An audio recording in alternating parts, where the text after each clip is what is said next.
Welcome to the Media Nerds Podcast. I'm Dan Vedemacher. And I'm Kenton Larson. Kenton, we got an email from one of our students, which is unusual during the summer months. We don't usually get, I'm actually not looking at my work email right now. So how did he get my email? No, this is actually a very resourceful student who, Dre, who reached out and found us through this podcast. He's emailed us as the hosts of the Media Nerds Podcast because he is a representative of the Gimli International Film Festival. So he's doing their communications this summer. That's pretty cool, eh? Yeah, it's so infrequent for me to get emails from students that it went right to the junk folder. So today I saw it literally 1 second before we started this podcast. And my first thought was, I told students, don't email me. I'm just kidding.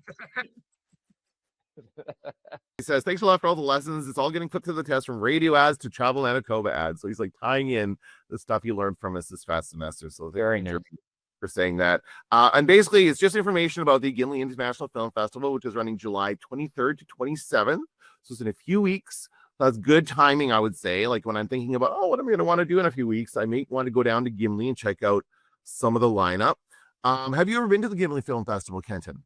I almost went last year. I wanted to go last year because they were showing Summer Rental with John Candy on the beach. And I was like, that would be great. I'd love to see that. And then I can't remember was it the same time as Folk Fest? It might have been something like that just, I think there was a conflict, so I couldn't go. But no, I have not gone, but I've seen the programming and it looks pretty good.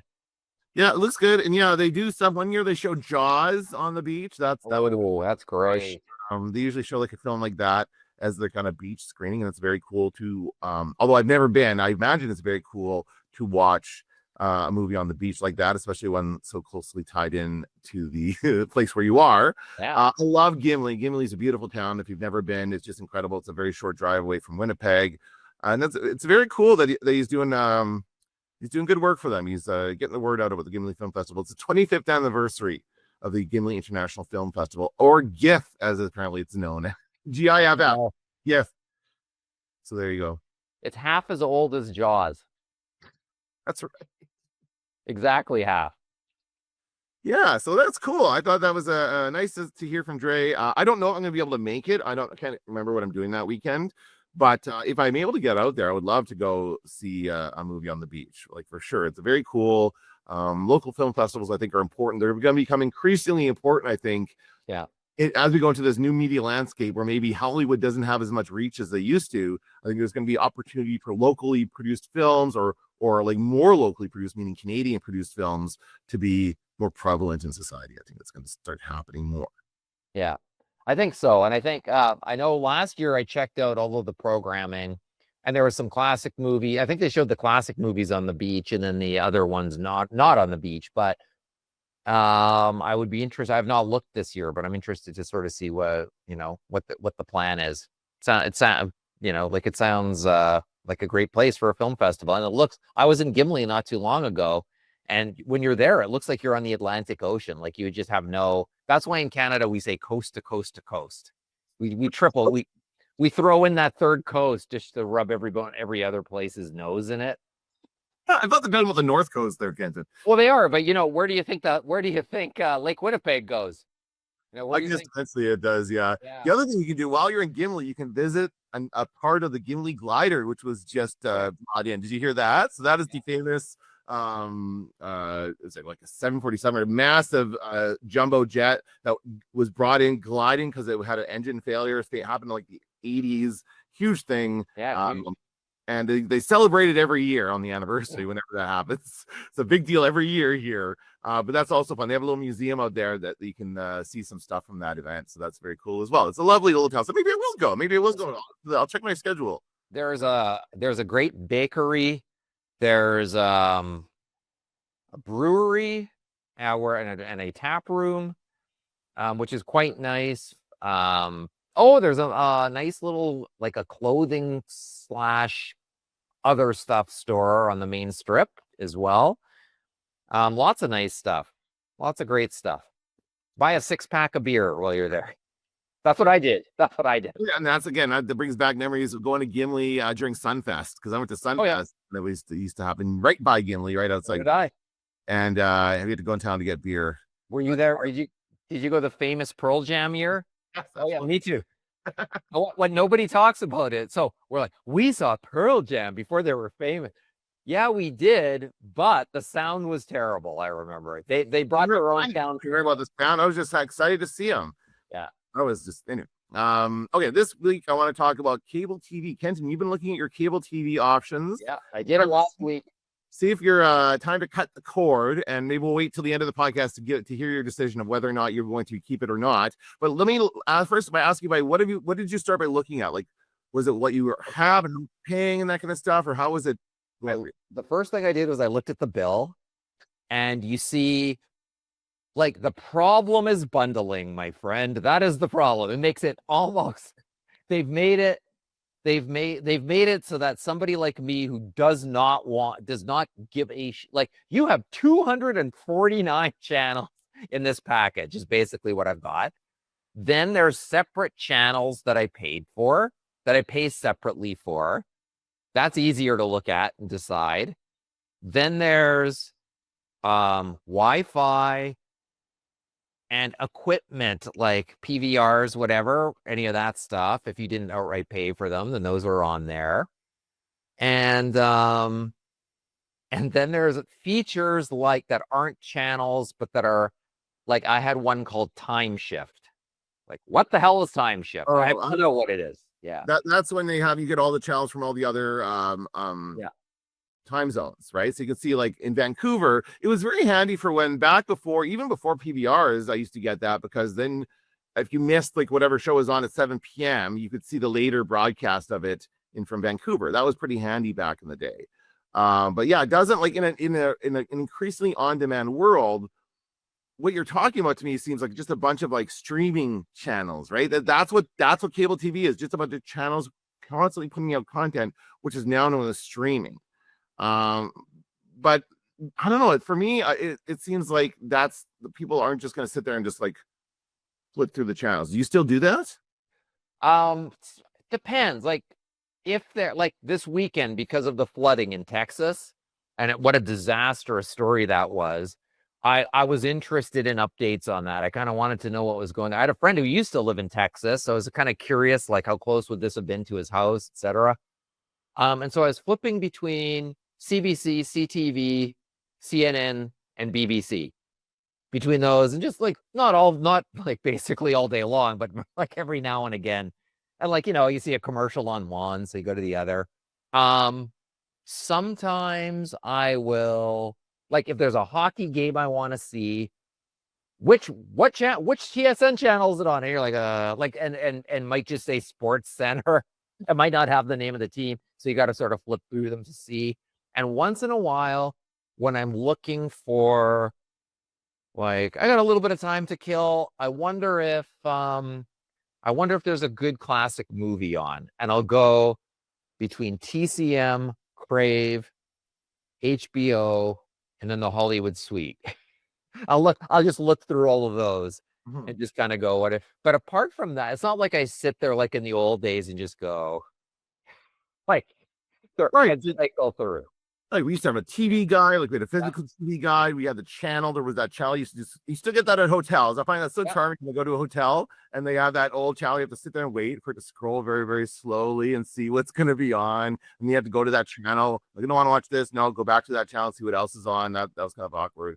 But yeah, the idea, like, that whole thing is built around this kind of ecosystem of, like, we're gonna like put a bunch of stuff on there. You can tune in whenever you want. You're going to tune in when you want to watch the shows you want to watch. And there's still, I would say, still very, very small. I wouldn't, maybe not even anymore. Like, the last time I really cared about watching a show as it was airing live was like back in the Breaking Bad days or the Mad Men days, or even Game of Thrones. Maybe was the last one that I thought in that way, where I had to watch it as it was on TV. But I don't think of that way about any TV shows generally anymore. Everything is on demand. I can find it in some way, in some form. I don't feel an urgency. Even like all these shows, I signed up for Crave. I'll talk about that in a second. But I see all these shows that everyone keeps talking about. I'm like, oh, I'll watch it eventually. I don't feel any urgency to watch White Lotus, for example. That's just something that, yeah, I'll get to it when I get to it. So that immediacy is taken, that urgency is taken away. And that's part of what cable is about, is like just getting you people to watch stuff that's on TV in the moment. That's not something that people are really interested in doing anymore, I don't think. Well, it happens from time to time. I think it's also generational. I think if you're older, if you're Gen X or above, probably you have, you know, I think there's probably a great extent. Like I know students tell me their parents still have cable and their parents are about my age now. And so I think like demographically speaking, we'll get to the point where hardly anybody has it. Gen X might be the last generation that Well, I'm on the younger end of Gen X. yeah, I don't know a lot of people my age in their late 40s that have it. So I think it's cut. That's the cutoff is yeah, late. And the only ones who keep it are people who still watch sports. And right. actually, it's a friend, my girlfriend's sister's boyfriend. I don't know Yeah, how that relationship is to me, yeah. but we were over there at his place, and he actually turns on the 6 o'clock news, 6 o'clock CTV. Boom, let's watch and see what's happening in the news. I'm like, oh, that's kind of refreshing to have somebody who still subscribes and still turns on the 6 o'clock news to find out what happened in the day and watches it. It was nice for me to see all my former colleagues there on CTV News, and they're all still working and doing their thing. So that was awesome. But there's fewer and fewer people who are going to do that. So it's the news and the sports that are keeping people around, because you still do have to have some kind of a cable TV subscription for TSN or Yeah. Sportsnet.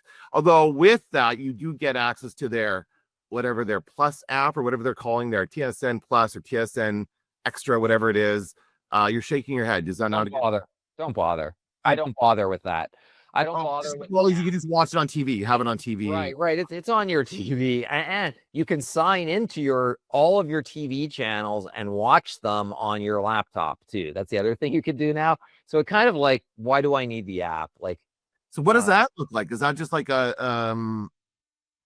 thing where you see all the channel listings and you can just it's click like on? at home. Yeah, it's just like at home. So like when the World Cup was happening while we were teaching, which by the way, that was horrible. All the students were trying to watch their Oh, I remember this. Yes, that was the one student in particular. yes, that was horrible. Like I walk up to him like, Yeah. "What are you doing, man? You're not even pretending not to." Yeah. Come on. Staring Like, at the screen. Yeah. never mind.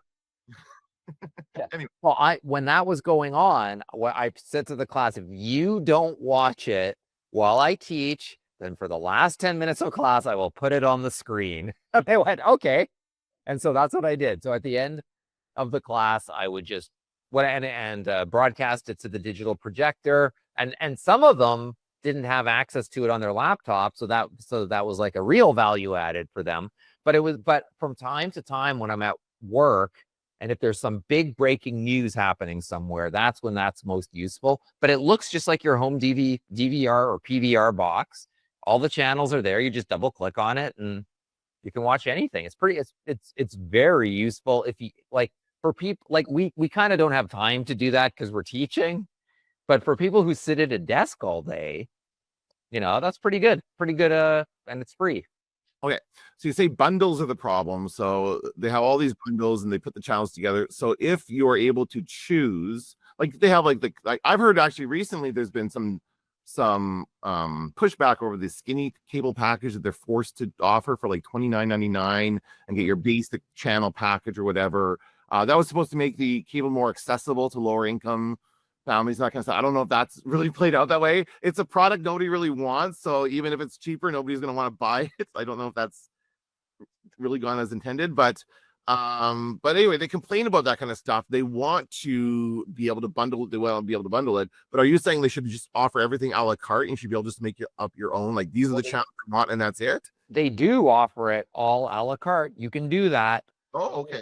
But what you quickly realize is, if you get the package that I've got, 249 channels. So it's but with everything, Wi-Fi, email, like all of that shit is built in.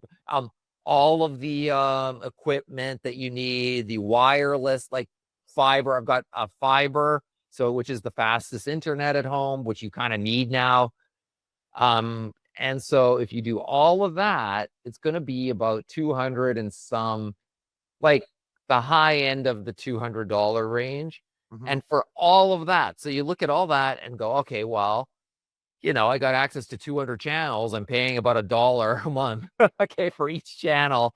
Then you start looking at what happens if you start just choosing channels, and it's like, oh, well, okay, Crave is $20 a month. Oh, TSN is $12 a month, and you get to $200 after like you have about 8 channels. Like it's so bad to do it that way that you have no choice essentially but to stick. It's called Total Television is the package. I have the Total Television. Oh, and another addition thing is Rogers bought Shaw. So I have what's called the Rogers Shaw plan. I don't, who knows? Who else has it? I don't know. Like probably everybody who has Shaw has this plan now. Yeah, it's a Probably. grandfather plan, right? Yeah. Yeah. So you look at that and it's Rogers and Shaw, and you're like, well, it's only a matter of time until it's just Rogers. And this is all going to change anyway. So why am I going to tinker with it now? So I looked at that and I went, there is no pick and pay that I can do that will be more cost effective than what I've got. Because then I have to pay for everything separate. Now I got to pay for separate email. I got to pay Right. Wi-Fi. Right. And it's not a bundle anymore. It's all a la carte, and it's all more expensive if you don't take the bundle. It's also originally I also took a 3-year. I locked it in for 3 years, which lowered the price. Right. So if I hadn't have done that, it would have been more expensive. So there's that element too. I did go through the list of add-ons though, and I did get rid of some of the add-ons and some of the extra channels that I was paying for that I just went, nah, don't need it anymore. So that's the easiest thing to do to save some money is to do that.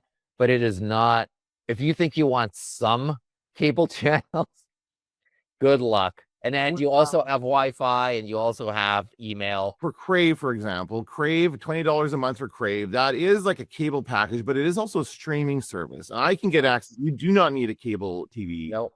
for that. So I have access to Crave, as I said. I got it for $5.50 a month for 2 months. I got a deal for Prime. And that kind of stuff. That's kind of the ecosystem on my side of it, is that I don't have cable. I just watch everything through streaming. I would say I pay for Netflix, which is $10 a month, Disney Plus, which is $10 a month. I use the ad-supported versions of both of those things, and Prime, which is part of my Prime. What is Prime these days? $10 a month again, I think. It's more than that, I think. Okay, whatever Prime is, yeah. So that, but again, that doesn't feel like anything because it's like you get the Prime service. That's how that always kind of feels. It's like you don't really, but that's where I'm finding all kinds of stuff is on Prime, which is really interesting. But overall, I would say I probably don't pay more than $50 a month for this stuff for streaming services, and I keep on top of it. Like if I have an argument with my youngest every month about Crunchyroll, because he wants me to pay for the paid version of Crunchyroll is just no ads. I'm like, if there's an ad supported version, you can watch the ad supported version. I mean, I had to grow up with advertising. Anyway, so I got a question for you, but first I want to point out that I could activate Disney Plus through my whatever. It could be free, but I don't want to watch Star Wars with commercials. That's the bridge too far for me. And the free one through Shaw Rogers is ad supported. I have confirmed it is ad supported. So you can get it. It's there. And all you have to do is log in online. And you see it, it's right there, and it says activate, click here. You don't pay for it, but you have to activate it through add it to your bill, basically. Yeah. It is, right? Well, so you can see that it's there, but it doesn't cost anything. It's free. It's if you have a cable package, I guess it's free. What? Yeah. So that's included. And you don't want to do that because you don't want Star Wars with commercials. Don't want to watch. I do not want commercials while I watch my new Star Wars streaming. What would Andor be like with commercials? No, I can't. It's fine. I can't do it. Can't do it. Can't do it. Can't watch that with commercials. They're being very cautious with the advertising at Disney Plus and Netflix. It's like 2 ads per break and a handful of not even the full breaks. Like it starts when the thing starts, you see all these little marks to show you like here's where all the commercial breaks are, but only like half of them are real.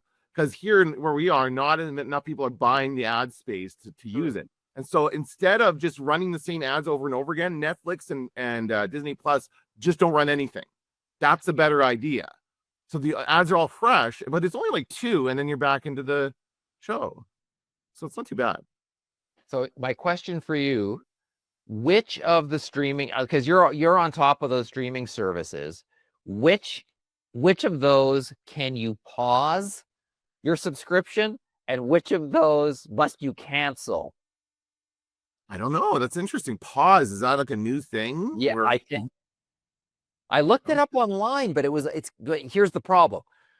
I'm reading about the American versions of these things. Right. And so I don't know, like in Canada, it's customary that we might not have, like it might be different. We're part of the international market, but I saw like a discussion about you can pause Disney Plus and come back to it within a certain time period, and all your watch list is still there. It's all still there.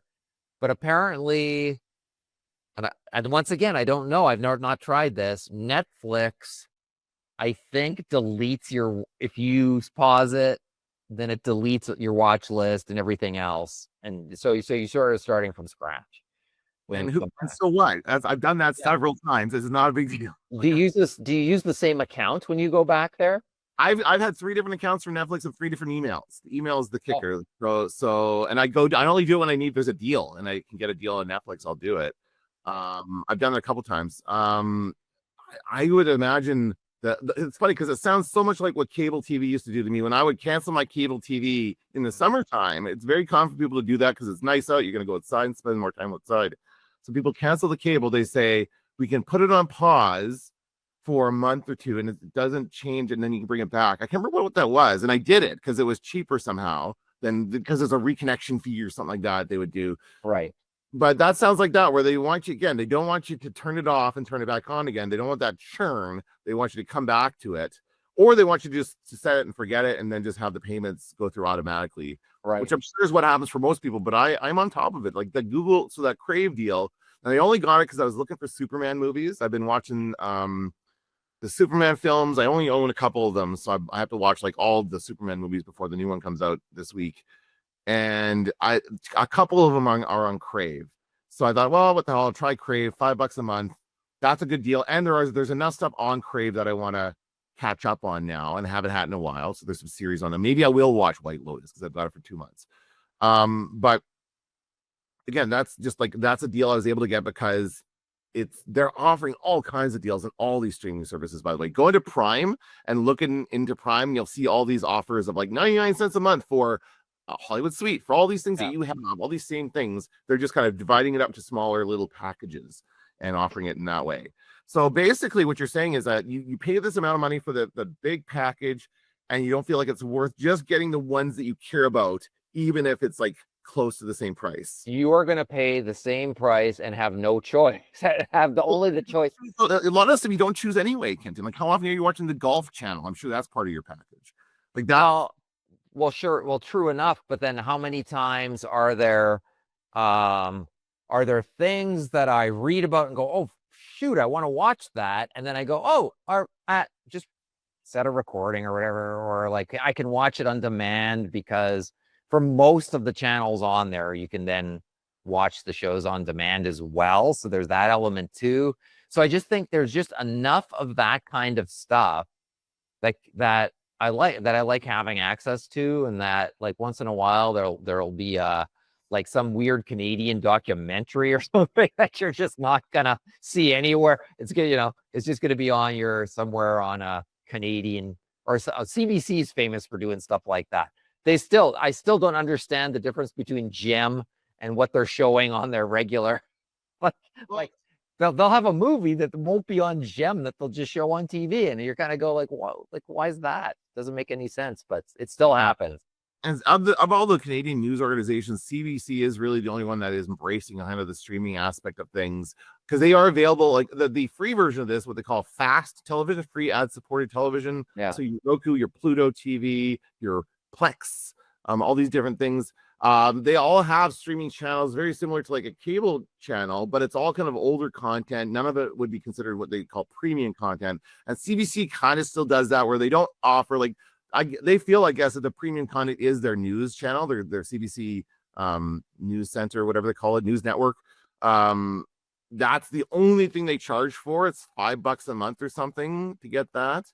And but they will stream it for free on TikTok and YouTube and everywhere when major news happens. So that's the major news for Canada, right? So it's not always like, if you wanted something from the States, they wouldn't always go live for something major happening in the US. But if it's something to do with the trade war or anything having to do with that stuff, they've gone live. So I can often go to YouTube or TikTok and see that stuff for free. But yeah, none of the other networks are doing that. They all are very much like, local CTV is still not on TikTok. Local global is still not on TikTok. Like, these guys are not putting their content anywhere else. I guess for them, I guess they're trying to keep it in this place where they can charge for it, right? That's the whole idea, is like, come to us for our content, you have to pay for it. The problem is, with things like the network TV stuff that used to provide value for global TV, for example, they have like licensed American TV shows from the American networks. So we'd always get, in what that resulted in when we were younger was like the double broadcast. Remember when it would be like, if it was on NBC at the same time as CKND, it would be the exact same broadcast. It would be the Canadian one, right? Kenton, is that what that was? Yeah, the Super Bowl. that's right. So they would be like Canadian commercials and stuff in the NBC. Sometimes it wouldn't be though. Sometimes it would be the American. I guess if it was just on the American channel. But anyway, where was I going with that? I can't remember. But if the U.S. channel had a better broadcast quality, then it would not. They would not do signal substitution in those instances. Right. So back when HD television was not fully adopted, I would get the Super Bowl with all the U.S. commercials because that was a higher quality broadcast. Yeah. So, and then as soon as Canada caught up, then they replaced it with the Canadian signal. Yeah, and what I was going with that is the value that those channels brought with that. So that's like CKN did 3 Canadian channels. We only have 3. CKND are global now. CBC and CKY or CTV is now known as. Those are the only 3. And CBC. Did I say CBC?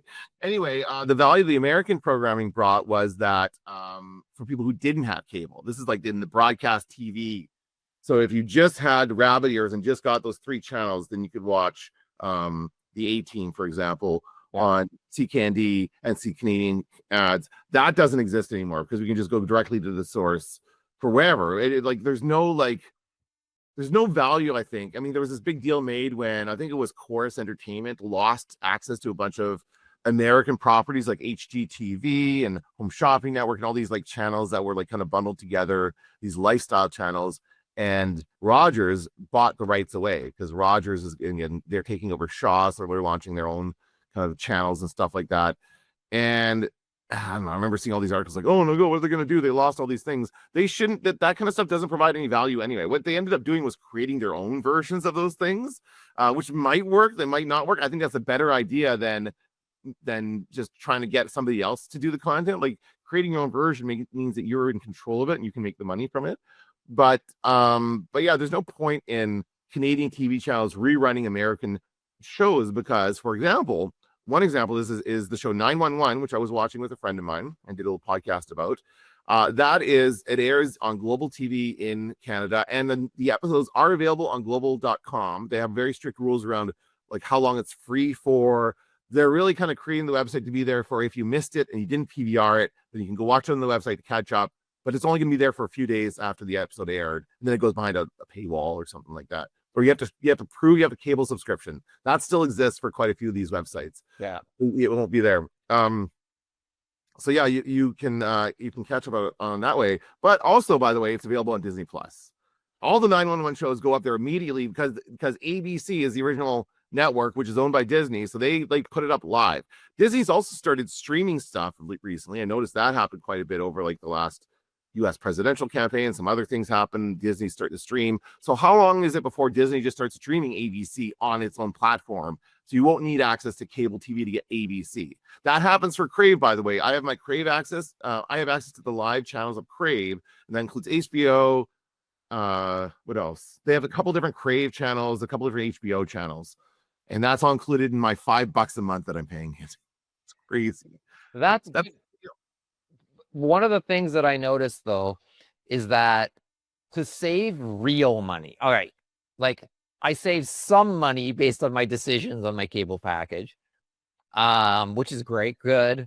But as I said, it's bundled up, and it becomes a time versus money thing, which is like, how much time have I got to concentrate on this? And the answer is always like, not much. Like, I just like, do I really need to go through all of this and figure out like what percentage of my time I spent on these channels? And you're just like, I don't think I have time to do that. But what I do have time to do, and what's easier to do, I find. So the first thing I noticed, so I've been watching. Okay, so at first I watched The Pitt, Pitt, on Crave, and I thought it blew me away. I'm like, this is flipping awesome, this show. Like, what the Noah Wiley in a medical drama. I didn't think I needed that. And again, I didn't think I needed that. I thought we did that already. But I watched it, I was like, this is freaking great. And so I'm like, I love Crave for giving, and HBO for bringing. Okay, but then I watched The Bear on Disney Plus, and I found it underwhelming. This season 4, like, it's still beautiful. The acting's great. The production is beautiful. I don't know, man. I don't know how much more patience I have for this show. So I'm kind of like on Disney Plus, like, do I need this? Do I need that? Like, because this was one of the reasons I was paying for Disney Plus. So I was so excited to see this, and now it's underwhelming. Then I go watch the 3rd season of Squid Game, and I was like, that is the biggest piece of garbage. That is one of the biggest crash and burns for anything. Like, when you think about season 1 during COVID and people were obsessed with Squid Game, to now, I was like, that is such a piece of garbage that I'm ready to pull the plug.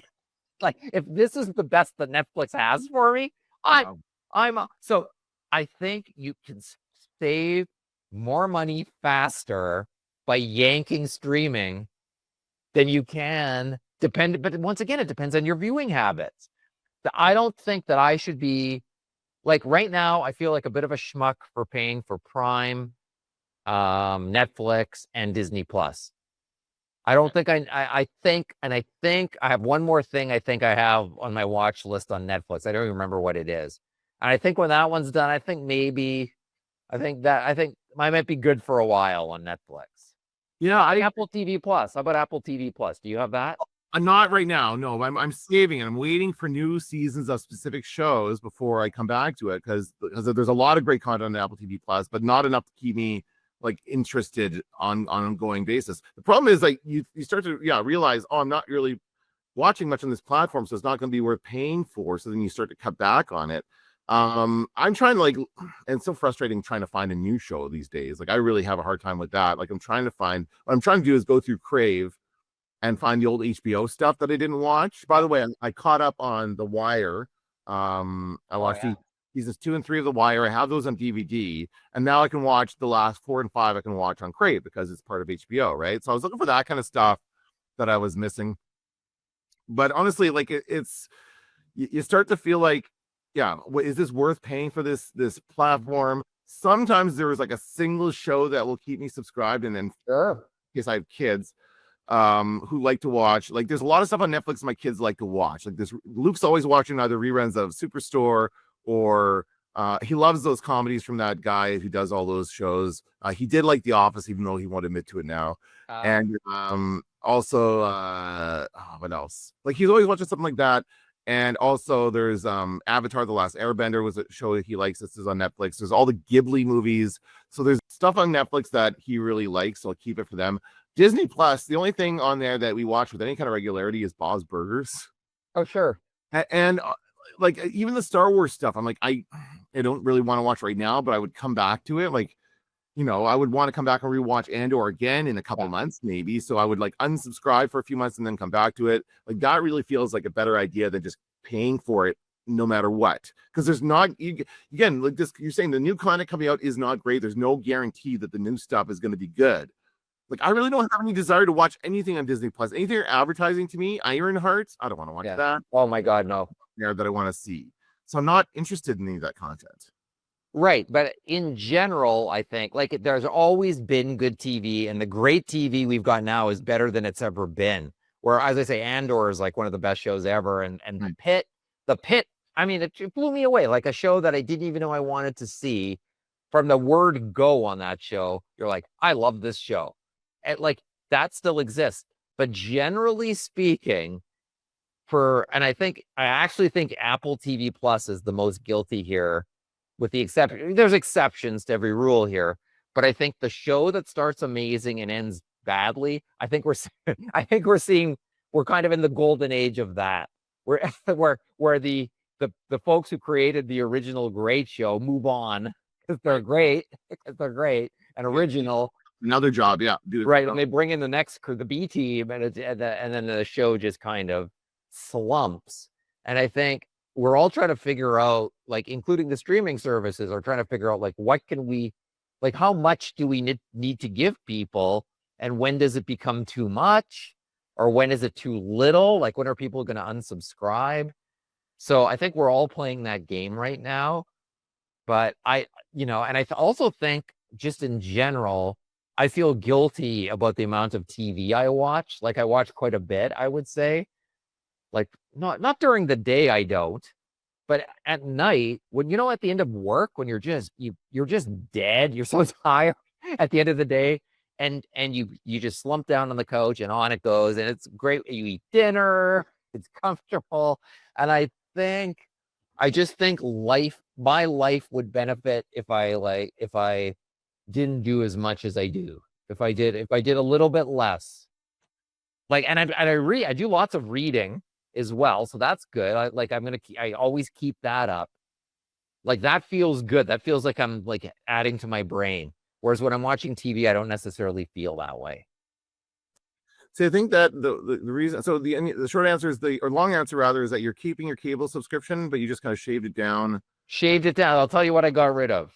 Okay. It was easy. I saved $200 a year. Okay. And the first thing was get rid of Time Shift.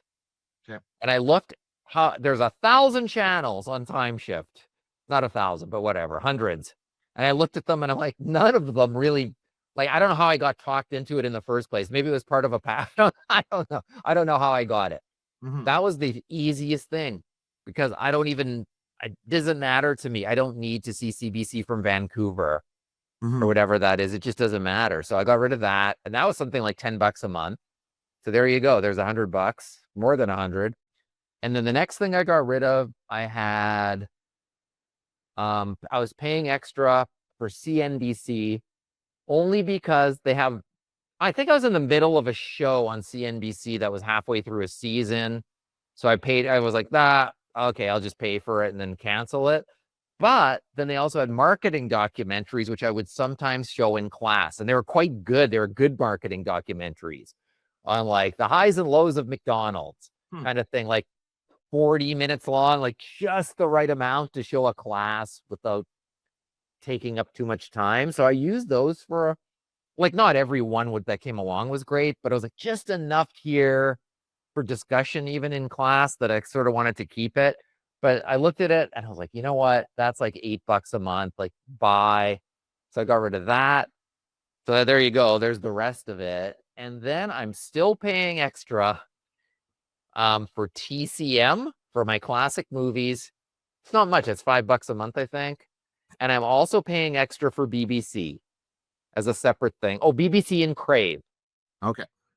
I will never go without Crave because I like it too much.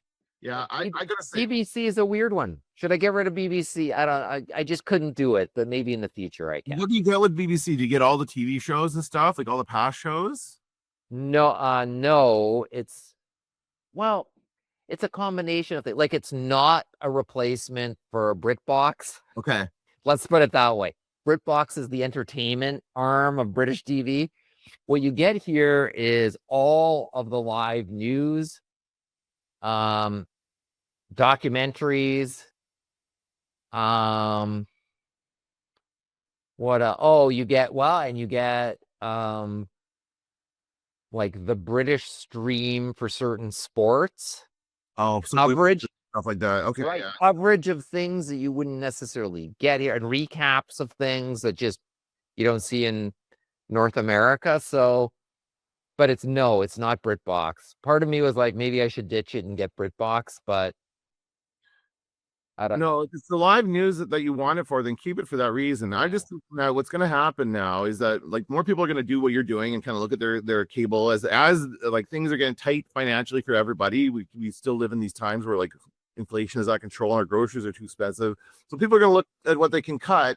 So they're going to look at this and see like the value they're getting for what they're spending, and they're just going to more and more going to decide to, I think, do it my way, which is like cut the cable and just kind of make these little kind of packages of like streaming services and then rotate them. Like, a lot of people don't want to do the work for it. What I will say, sorry, I got off track. The Crave thing, I do say like Crave has put together some really good content as far as like a Canadian streaming service goes, and you can see like the Canadian content front and center on that app.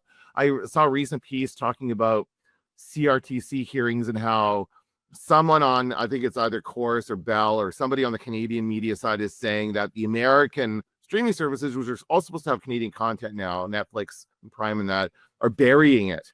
I don't think that's necessarily true. Like I can see a Canadian tab on those places. But on Crave, it's like front and center. Like here it is, and here are some great Canadian shows and the productions. Like I don't know if they pay for acting good. Who pays for acting good? Don't know. That's a locally produced sitcom. It's not CBC. I don't think it's a CBC show, but it is on Crave. It's on a few different services, but the new season's on Crave, I think. I don't know. But it's really good. All I'm trying to say is that Crave is excellent. They've got a great selection of movies, those Hollywood Suite add-ons. That's all run by the same company as well. That's got some great content there too. I really like their social media. Like they really do a good job of like promoting that content on social media. Yeah. So Crave is a good. I might keep Crave after this free trial. I might keep it. It's always there's always stuff on there, and I'm always surprised. Like as I say, when I read about some show, like this is the best show of the year, often when I check where is it in Canada, often it is on Crave. Yeah. And it's nice, and the commercial free, like, and all of that stuff. It's just it's like it's easy to watch it, and it's a great library of stuff, and it really is worth having that. There's no doubt about that in my mind. By the way, speaking of Canadian content, what I like on Prime is their top 10 in Canada, their top 10 shows in Canada, which they show as a little breakout thing. And there's always, and it does my heart good to see there's always Canadian content in the top 10 shows in Canada. Good. So, or sometimes it's shows that were shot in Canada that are in the top 10. Those, strictly speaking, they might not be Canadian shows. Like Reacher, is Reacher shot in Canada? Must be. Probably. I mean, actually, yes, because I know somebody who does special effects for that show. Yes, it is shot. I believe it's shooting in Toronto. Yeah, it looks so Canadian when you're watching it. I haven't watched the latest season, by the way, but I kind of enjoy that show. I thought the last season wasn't great, but it was good enough. Like, what good enough. This most recent one is good. I like the most recent of Reacher. Yeah, that's a good show. Yeah, I plan on that's on my list. I plan on watching it, but like it's stuff like that. Like, could I live without the latest season of Reacher? Probably. But is there stuff on it's like you get you just justify it because you're paying for the shipping and you use the shipping enough that's worth it. So I haven't ordered anything from Prime in quite a while. So I'm sort of like, I don't know if I'm not really using it for that anymore. I don't know. I don't know what did I used to order? Oh, probably I used to order more books and stuff, and now I'm just doing it locally. Yeah. And same with it's very hard to find the dishwashing supplies for a Melee I don't know how to say it, Melee dishwasher. Yeah. It's hard. They're made in Germany. And so finding like even the pods for it, you're like, do I got to go to Germany to buy this stuff? Like, where is this crap? So that's probably the last thing I ordered from Prime, and that was quite some time ago. So I don't like, I know it's tough. It's very hard, but I also think what I've noticed about myself is I'm adaptable, and I think everybody's adaptable. There's certain things like I love Crave TV. If I didn't have it, would I go on living my life? Yeah, I think it'd be fine. I think everybody to some extent. And if you're a kid and your parents are paying for all of it, what do you care? So like that's your slate of services. But when you're paying for it, everybody has to figure out what they want or By the way, and now Netflix has cracked down on password sharing. I'm not allowed to do that. I think Disney Plus as well cracked down on it. So I had to do a Disney because I used to share my mom's Disney Plus account, and that I can't do that anymore. But it still happens very commonly with regards to sports subscriptions. So you might not use that like login for your website or whatever for TSN to watch the Jets game, but you could give your password to somebody else and they could do it and watch it for free on tsn.com or whatever the website is, because they don't care so much. I think for sports, like they just want people watching. It's more value in they know they have a product that people want to watch. So there's value in the advertising surrounding sports quite a bit. So yeah, they just want eyeballs on they don't care as much about the password sharing as Netflix does. Right? You just reminded me, for years, someone in my family had an iPad that I gave them and was watching my slate of services, my cable package on that iPad for many years. Really? Hang on, it gets better. Let's say that person passed away. Oh, no. And then the iPad went to someone else. And then that person was using the iPad that you bought, watching the channels that you pay for. How would you feel about that? I would think it would be kind of funny. I would wonder if that was like a relative or it just got given away and the person got a free iPad with everything signed in. They just left it signed in.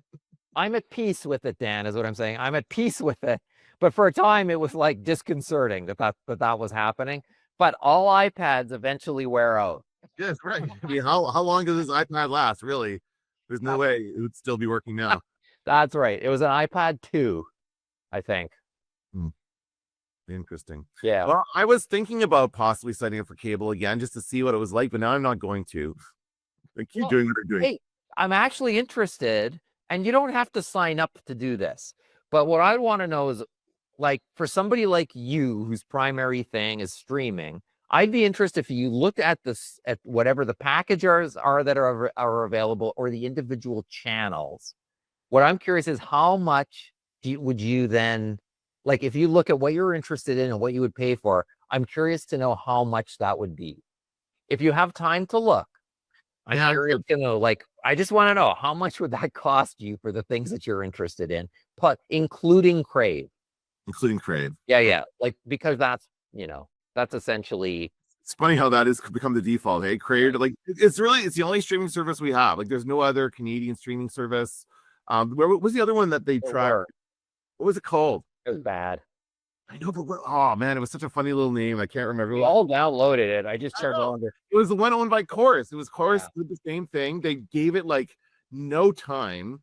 I guess they didn't get pick up right away, so they didn't just gave up on it and they cut it, and that was it. What was that called? It had a bad name too, didn't it? Wasn't it called it's like Screamy or something? It was like something horrible. I'm gonna look it up. Yeah. It wasn't Streamy, but it was something I didn't like saying out loud. Show me outsiders. Show me insiders. Whatever it is they want and lose. Show me potheads. Hotheads. What a waste of time. And heads of state.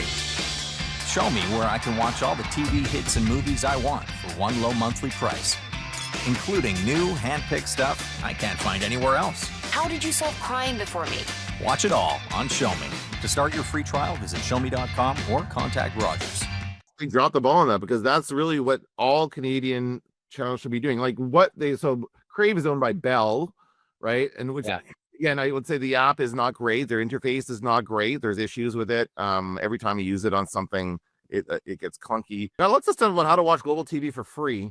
Although I would say Global TV is on some of this stuff. They are on some of these free streaming channels, but the thing is, it's all repurposed content. What I like about it, though, there is, like, for example, there's a channel for CBC Winnipeg, and what that channel is all of the packs or all of now it's got newscasts and stuff as well, but it looks like a continuous stream of like newscasts, then just like a 2 or 3 minute like story, and they do however many, and then there's a commercial break, and they come back, and it's always news about Winnipeg. So you could just turn that on and get all the CBC news about Winnipeg in probably a half hour or an hour. You could probably get everything you needed. So that exists. It also exists for global, but it's clunkier, and it mostly shows like a national feed that has nothing to do with Winnipeg. So that's not that's not great. And for CTV, it is non-existent. CTV has not done anything with this stuff at all. So they don't exist in streaming. But I think that, it's part of the reason when I want news, I'll go there to see if I can find something interesting to happen. More often than I'll Google it, though. There's also some weird things with the cable package, like for instance, I get NBC, ABC, CBS. There was a Jaws 50th anniversary documentary. I think that was NBC showed it on a Friday night, and I was like, I'll just watch it on demand. Oh no, not available on demand. Like there's still things like that, weird things that you would think that because of your cable package that you would have on demand. So there's still issues like that where so I have not seen that documentary because it was not available on demand. So there's still things like that are still surprising, things that you would want to see. But or the other thing that sometimes pisses me off is like there's something on CBC and you're like, I'll just catch up on streaming, and you're paying for CBC, but then when you do the on-demand version, like Dragon's Den, not that I would do that anymore, but Dragon's Den, if you can watch it on TV and record it and skip all the commercials, or you can watch it on demand and be unable to skip the commercials because you committed the sin of wanting to watch it on demand, and it's on demand will not allow you to skip the commercial. So there's decisions like that as well that you still have to make. Yeah.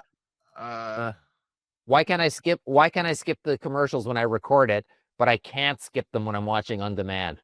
Because the on-demand player is set up right that way, so it's always, there's no skipping. And I find myself trying to skip ads on yeah, so do I, just to see if it works. Well, also because they're just so damn repetitive, and they just put so many breaks, and there's just the same ad. Horrible. They're doing it the wrong way on CBC for sure. Although they are like the one thing they'll do for CBC while we're on the topic is they'll do the time shift. So you get on these streaming channels on Pluto and Roku and all these things, you can get CBC, just the CBC channel from whatever city you want in Canada, which is awesome. And that's something that is like, it's good if you want, again, if you missed Anne of Green Gables. No, that's too old. What's a more modern CBC show? So, Son of a Critch. Say if you missed Son of a Critch and you want to watch it later on, you can see it. I've never seen that show, actually. I've just seen it promoted the hell out of it during sporting events. Right, exactly. Yeah. Maybe you ever see a reference to it. But that's kind of like where you're at with this stuff, right? CBC, I think, is doing a lot of good stuff. They're putting themselves out there in whatever's available. I think that's what the other media companies should be doing as well. They're so afraid of giving this away, but really, like, the value is gone. There's no there's no value unless people see it, and nobody is seeing it where they have it in their little walled garden of like cable TV, right? That's just, nobody's watching it that way. Nobody's watching through the broadcast. There are still digital, like, wireless broadcasts. You can buy yourself, if you wanted to get cable for free, like those free channels, CBC, CTV, and Global, and probably the French channels too. You can get yourself a digital antenna. I have one. Doesn't work very well. I can get one channel really well. I think it's CBC, and the rest of them are sketchy. But the one channel comes through crystal clear. It's like cable, but that's all you can get with it, really. So there's that option as well. But yeah, it's nice that CBC is putting itself out in all these other places. Yeah, I mean, CBC, though, I would say, like, once again, GEM should be commercial free for Canadian viewers because it's taxpayer bankrolled. So that would be really, I think, and we do live in the attention economy. I just read, look, I have the books right next to me. I just read The Siren's Call by Chris Hayes. And there's a book that might as well be, it's the same freaking book. I bought two books and they're basically covering the same topic. So I'm finding this one harder to read. Super Bloom by Nicholas Carr. And it's all about like the media revolution and how we're in the attention economy. What's it done to our attention spans? But also the whole idea that to capture the attention is the major issue. And I think CBC could like get in front of that still, particularly in Canada, by providing what's already bankrolled by taxpayers, taxpayer-funded programming, by offering more stuff streaming for free. I think that could be that could be it's a huge niche for it. Although all the other broadcasters would be complaining and everything else because they can't do it. That argument is Yeah, no, they can too. They can do whatever they want. They just are so Right. about their content. They feel like nobody else can have it. You got to come to our platform to watch it, and nobody wants to go to their platform. right. It's again, it's the same school of thought that radio has right now, where they say radio isn't going anywhere. I've heard that many times about radio, which is true. Radio isn't going anywhere, but nobody is going to radio. Right. Nobody's tuning into radio in its traditional form anymore. No, they are not. No value to that medium anymore because of it, because its audience is shrinking. Yeah, exactly. But I mean, the attention economy could be a whole other. I mean, you could talk forever about that and about how things are and the AI revolution. I mean, it just goes on and on and on. And who even knows? Like in some ways, I'm embracing old media like I never have before, just because of all of this. And you're just like, I need a break from this crap for a bit. Like there's only one of the things I have on my list. I sort of stopped watching John Oliver just because it's like, oh my God, there's just so much of that kind of stuff out there. But I just read that this season, he did an episode called AI Slop on like how AI is kind of polluting everything with its badness. Okay, wherever you go. So I want to watch that. But I do think, like I've noticed with social media, like suddenly they don't seem like social media anymore.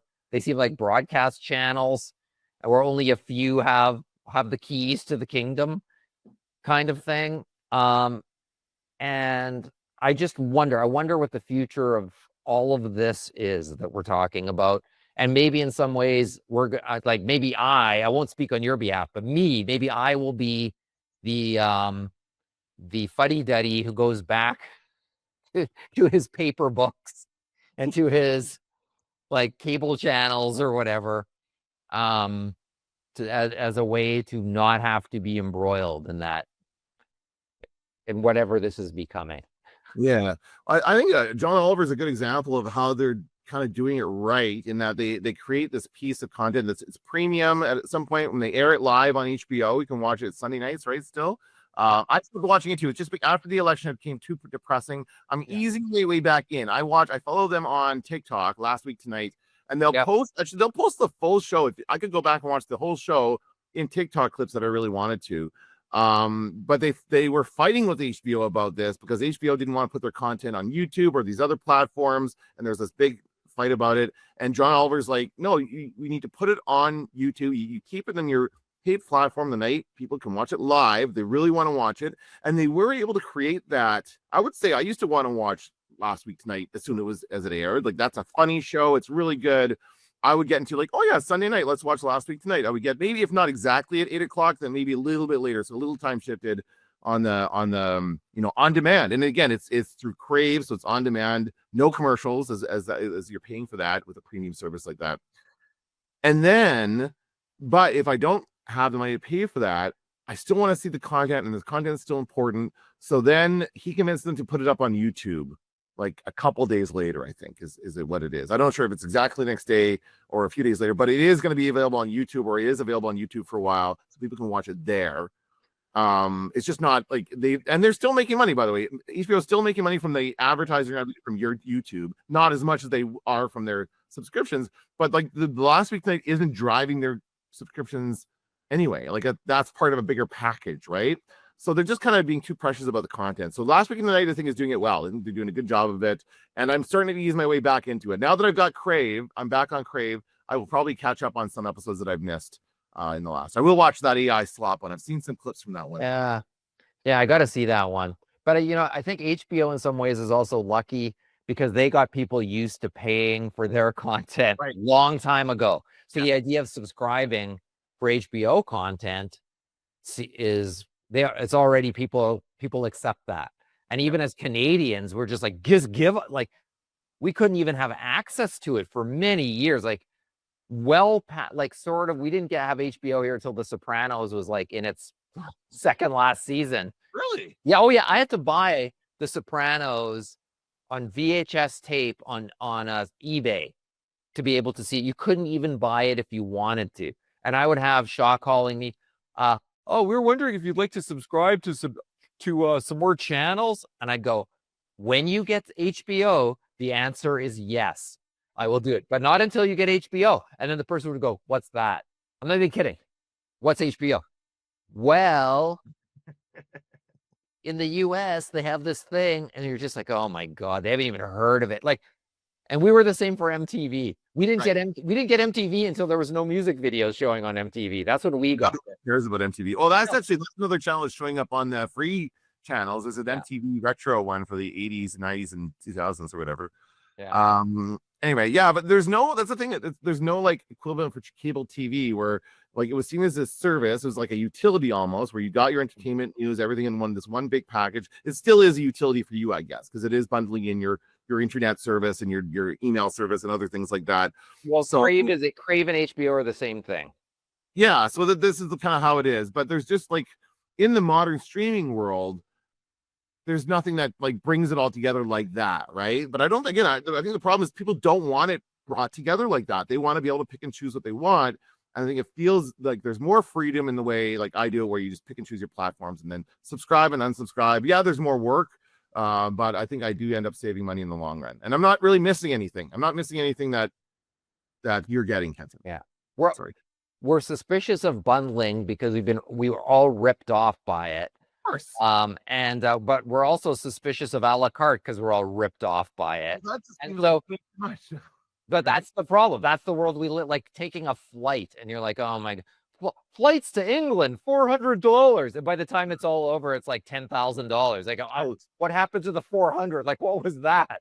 Like nothing. Like evidently it was nothing because of everything else you still have to pay for.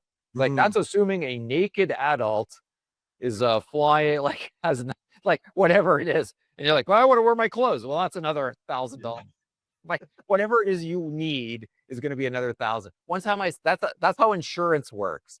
And I remember if you need it, they don't have it. So one time they came to talk to us, and I'd worked at an insurance company in the communications department, and they said, and I was like, we need better glasses coverage. And they're like, yeah, that's not going to happen.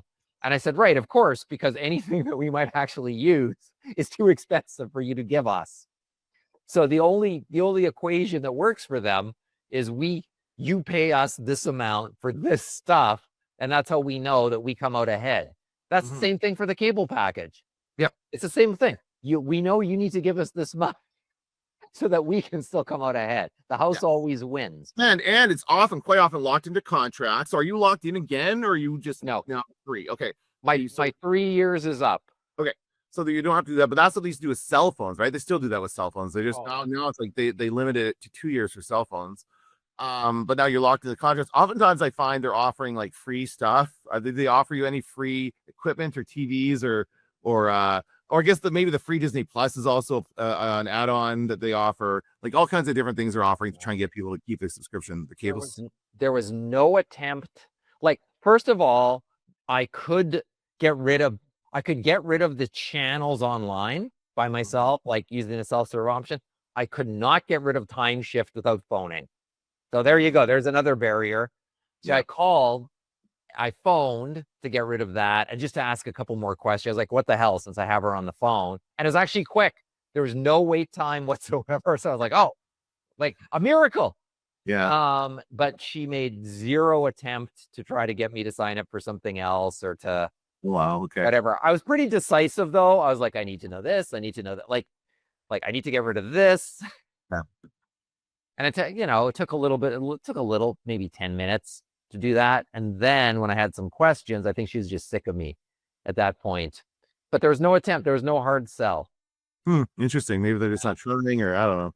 Yeah, I mean, used to be able to threaten, I'm going to go to the other guy and get this deal, and they'll give you the same deal or something like that. I don't know if they're doing that anymore. I'm curious to like shop around and see. Maybe I will. Maybe I'll shop around and see what's out there. If I'm looking at restart, as somebody who has not had cable in years now, it's been more than 5 years, certainly since I had a cable package.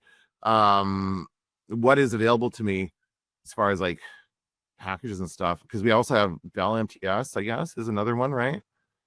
And I also I get my internet through one of those other weird ones. I don't remember what it's called. It's probably a bad idea, but I only pay $50 a month for my internet. And they also offer TV packages too. So I don't know if that's part of the same thing. I don't know how any of that stuff works. That's another thing that the big providers complain to the CRTC about, because the smaller guys are allowed to use their networks for wireless, for cable, for stuff like this. And the big guys don't like that. They've spent the money to build this infrastructure. These other people shouldn't be able to use it. Right. Right. I mean, that's what keeps the prices low, right? That's what that's in my mind. That's what keeps that's where competition comes from. Yeah. But it's the guy who comes to my door for every day to try to sell me on the Bell MTS has poisoned me against them forever. Oh yeah. Like, he's so aggressive. Like, when can I come back? How about never?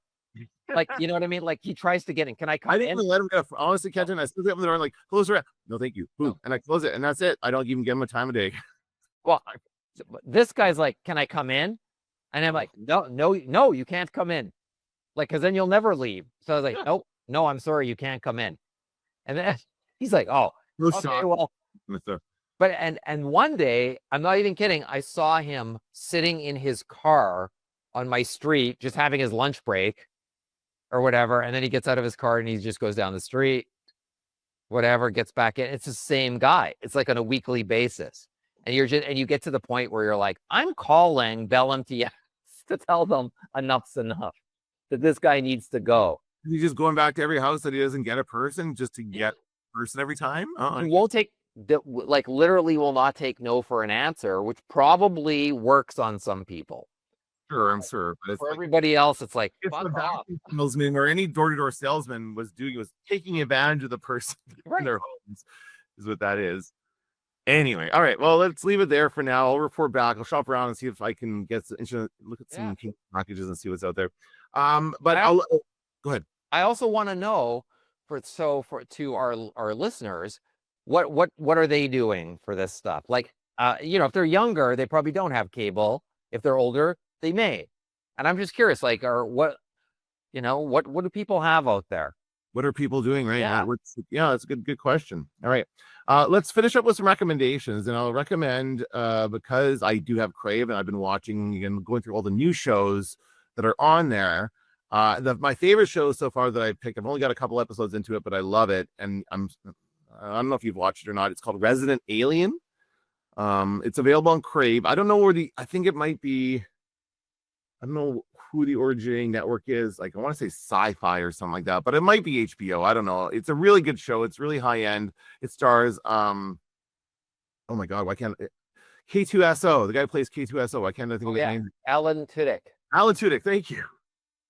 Anyway, he's been in so many other things, but anyway, Alan Tudyk stars him, and he plays this alien who basically comes to Earth to do a mission, and his ship crashes, and he has to take over the body of a guy living in a cabin. So now he looks like Alan Tudyk, and that guy was a doctor, so he's called into the town to help with some kind of an autopsy on the actual town doctor. So now the town needs a doctor, so he's been kind of roped into this position as the town doctor, even though he's an alien and trying to not be caught as an alien.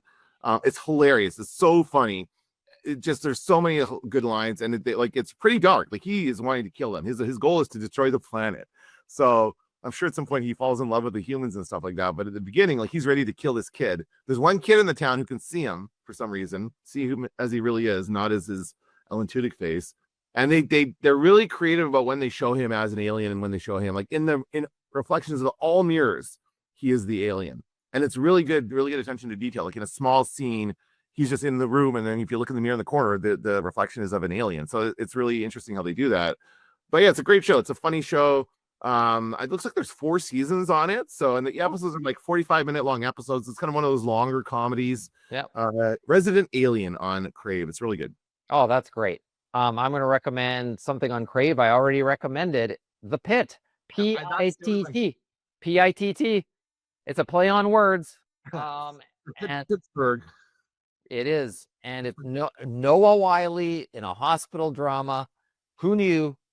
And man, that guy was a good actor then when he was on ER. He's amazing now. The cast is incredible. It reminded me, I used to be a fan of the TV show Saint Elsewhere. Mm-hmm. Up until the Snow Globe, I was a fan of Saint Elsewhere. Although Saint Elsewhere would have lots of flights of fancy like that throughout the show. And once in a while, it would become a little too soap opera-y kind of thing. But the Pit, I find like the Pit does have, there are a few elements that are in that territory, but they pull back. They're very clever about like not going too deep into those. And it's 15 episodes. It just aired this year. And I caught up with it later and I watched it so quickly and I found it very satisfying. I think they land the ending and I just thought it was like gripping the way they shoot the show. So I have no choice but to recommend the Pit, Pitt, and forget about season 3 of Squid Game. Whatever you do, forget about that. Forget about it. No. What that? Forget about the bear. But did you watch Squid Game? I started season 2 and I just did not grab me and I didn't keep up with it. And season 3 seemed to me that it came really quickly. Like I'm like, I thought we just got season 2 last year. So because there's a gap between seasons 1 and 2, a couple of years, but they did season 3 really quickly after season 2. And I guess obviously not a good idea because it wasn't very good. Well, it's very bad, in fact, and it's so bad. There's things in the show that I would like to spoil and drag through the mud because I think it's so bad. But I will not do that. But I'll just say, like, holy, it's almost worth watching just to go like, what the F? Like, what in heaven's name? Who thought this was ever going to be a good idea? And there's like 6 things maybe. There's like it just what do you think? It's as bad as it can be? No, it's worse. No, it's worse. All right. Well, maybe I will watch it for that reason. I don't know. There's a lot of stuff to watch. I think we could have a fun podcast about how bad it is. And it might even be more fun if somebody likes it. I don't know. Does somebody like it? I don't know. That's the problem with these streaming services. You have no sense of whether or not people like it or not. You just get the sense of it's new. It's there. It's like in your face. This is the new series, and they're going to keep promoting it to you until you watch it. But yeah, I don't get a sense of. I mean, I guess I could Google and find out what people are saying about it, but I just don't generally for that. The other thing I noticed is IMDb is almost everything gets a 7, whether it's good or bad, whether it's great or terrible. It's a 7. And I noticed the absolute shittiest episode of Squid Game is 6 point something. And I was like, oh, no. That's a 1. Okay. Like this is so inflated. Okay. When you read the reviews, I read the reviews after, and I was like, yeah, this is a little more accurate. when you read people's anger at having invested that amount of time, that's where you really see it. I mean, I don't believe. I mean, half of those things are AI created anyway. Half the time, like who knows what's real? Yeah, I know. Right. So, anyway. All right. Well, I guess that's gonna do it for this episode of the Needy Nerds. I'm Dan Vedebacher. I'm Kenton Larson. Don't let the door hit you on the ass.